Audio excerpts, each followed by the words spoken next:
Good morning, dear travelers, and good morning from Egypt, Hurghada, Hotel Hawaii, Caesar Palace, and Aqua Park.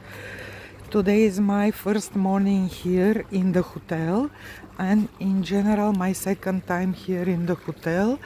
As you can see, it's very beautiful. The grounds of the hotel are amazing. It has 13 outdoors swimming pools, and I'm looking forward to go and to jump in Red Sea. It's still early in the morning, like 8 o'clock or so. There are no many people. Plus it's December 2nd, so December is not the very typical month when the people will go vacation. It's quiet, there are no many tourists, and I hope for good weather today to swim and to get some vitamin Egypt. Look at that beauty.